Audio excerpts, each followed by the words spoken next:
Police কি এখনো কোনো সাসপেক্ট খুঁজে পায়নি? আনফরচুনেটলি। আমি বাসায় ঢুকেছি, ওদেরকে ব্যস্ত রাখো।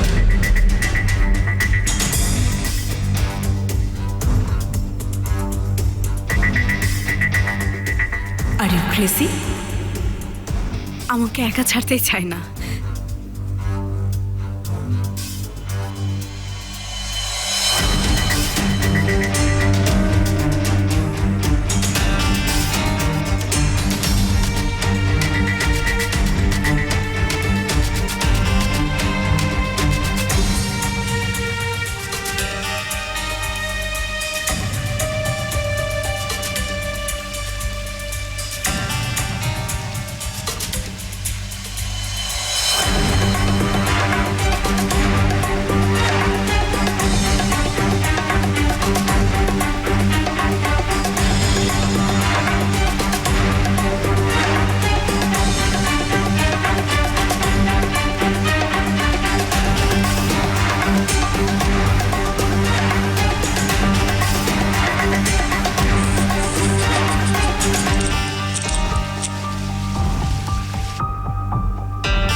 বাবা, ওষুধ খাওয়ার সময় হয়েছে।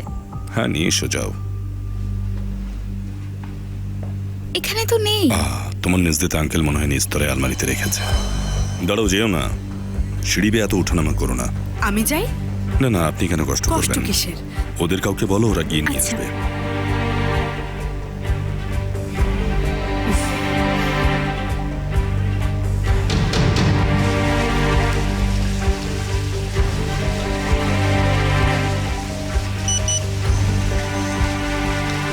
ওখান থেকে এখনই বের হও।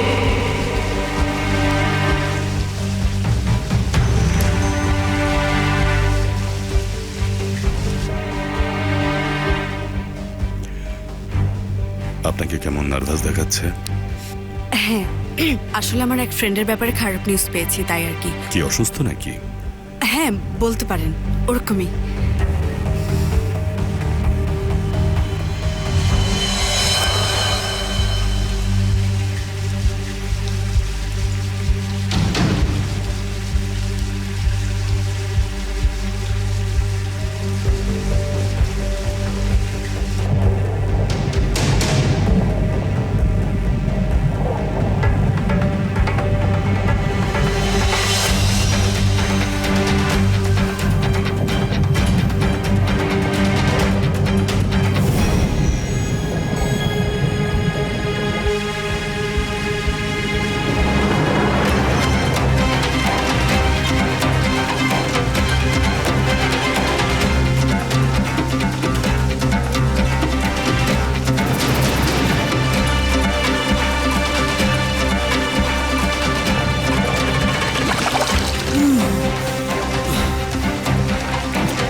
আপনার আর কোনো পেন নেই নিশ্চয়ই? তাহলে ভালো। এই মেডিসিনটা কি স্যার? হ্যাঁ, ওটাই। ওটা নিয়ে বের হচ্ছে। এখন আমি তাহলে আসি।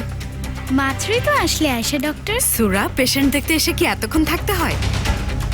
Gate well soon mister Jafar. Thank you. Take care Sura. জি ডক্টর।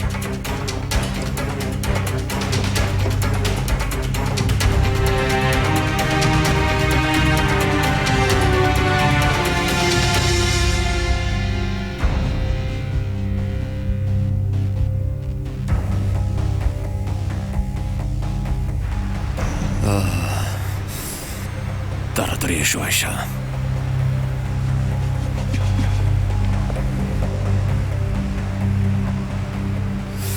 এসো এসো এসো।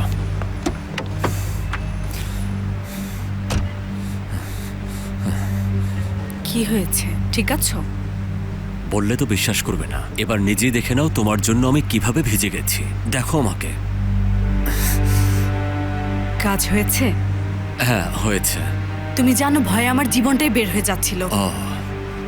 এখন চলো আয়শা, চলো।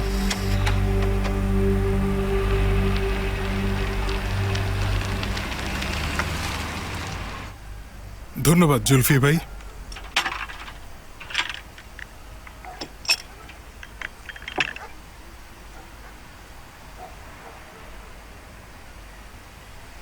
এত চিন্তা করো না ভাই, একটা সলিউশন হবেই। অনলাইনে একটা খবর পড়লাম, সুইস বিজ্ঞানীরা নাকি মানুষের আয়ু 100 বছর বাড়ানোর জন্য একটা ফর্মুলা খুঁজছেন ভাই। আমি তো 100 বছর বাঁচতে চাই না ভাই। তাছাড়া আমরা তো আর সুইজারল্যান্ডে থাকি না। কিন্তু ভাই বিষয়টা দারুণ। দারুণ? আচ্ছা, 100 বছর বাঁচলে কি হবে শুনি? তুমি কি জানো একজন মানুষের স্বাভাবিক জীবনকাল কত? 4 মাস। 4 মাস? কল্পনা করো দিনে 8 ঘন্টা ঘুমানো আর 75 বছর বাঁচবে। এবার ক্যালকুলেটর ওপেন করো। করলাম। 8 ঘন্টা গুণ 365 দিন, 2920 ঘন্টা। একে 75 বছর দিয়ে গুণ করো। 2,19,000 ঘন্টা। 24 দিয়ে ভাগ করো। 9,100 দিন। কত বছর? 25 বছর। তাহলে আমরা 25 বছর ঘুমাই নাকি? হ্যাঁ, একদম। তোমরা দুজন কি পাগল নাকি? হ্যাঁ, মাথায় কি কিছুই নেই নাকি? দিনে যদি একটা মানুষ 8 ঘন্টা ঘুমায় আর 24 ঘন্টায় একদিন হয়, তার মানে সে তার জীবনের 1/3 ঘুমিয়েই কাটায়। 75কে 3 দিয়ে ভাগ করো, তাহলে কি হবে? 25। এত কষ্ট করছো কেন? আচ্ছা, হিসাব কিন্তু এখনো শেষ হয়নি ভাই। উদাহরণস্বরূপ ধরো তুমি দিনে গড়ে 1 ঘন্টা খাও, 75 বছরে সেটা 3 বছর হয়। 3 বছর। এবার ভেবে নাও টয়লেটের জন্য তুমি 1 ঘন্টা নাও, এতে হলো 3 বছর। আর টিভি দেখতে 2 ঘন্টা, তার মানে 6 বছর। 6 বছর হোক। ভাই, আমার মাথাটা নষ্ট করো না, মাফ করে দাও আমাকে। দয়া করে এবার একটু চুপ করবে? তারপরও যানজট আছে 2.5 ঘন্টা। এটার জন্য তোমার গড়ে 8 বছর খরচ হয়। 8 বছর। এটাই আসল হিসাব। ব্রাদার্স, জলদি এসো। কি ব্যাপার? ব্যাপারটা ইম্পর্টেন্ট, জলদি এসো।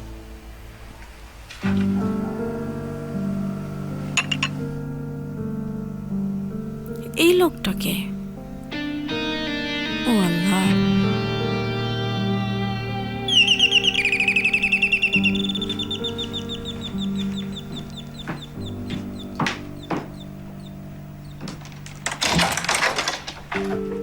ও, ওয়েলকাম। সিনান কিন্তু এখানে নেই। আমি জানি সিনান নেই, মোস্তফার সাথে কথা বলতে এসেছি। মোস্তফা তো একটু ব্যস্ত আছে। ভেতরে আসতে পারি? শিওর, আসুন।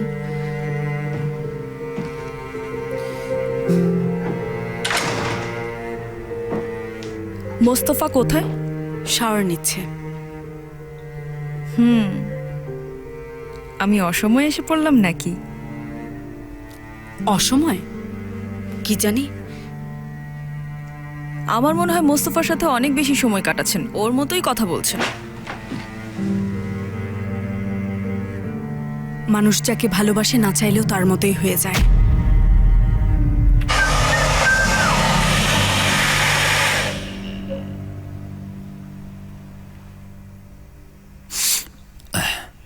আয়শা, কি করবো এখন?